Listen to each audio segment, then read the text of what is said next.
तिरफळाचं झाड आहे. हो का? ओळखायचं कसं, या पानाला थोडंसं प्रेस करायचं आणि मग त्याचा वास घ्यायचा. हे मसाल्याचा पदार्थ आहे तिरफळ.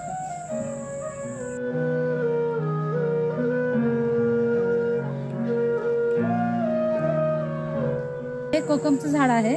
भरपूर मोठं होतं, आता छोटं आहे.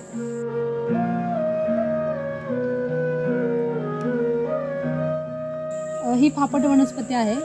हिला जी फुलं येतात त्याची अक्षय तृतीयेला पूजा केली जाते. स्थानिक भाषेमध्ये या वनस्पतीला रानवांगी असं म्हणतात. याचा औषधी उपयोग केला जातो.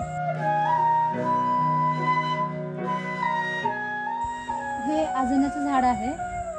शेतातल्या ज्या अवजारांसाठी या झाडाचा लाकडांचा उपयोग केला जातो. याचे लाकूड टिकवण्यासाठी जास्त दिवस टिकतं.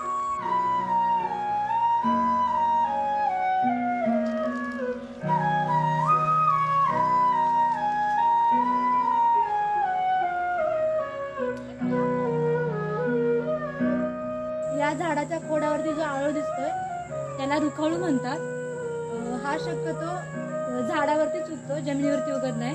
आणि याचा औषधी उपयोग आहे. याने पोट साफ होतं म्हणून लोक खातात त्याला. हा गेटवेल आहे. याचा कोवळा शेंडा भाजीसाठी वापरला जातो. ही रानभाजी आहे. चवीला कडवट असतं.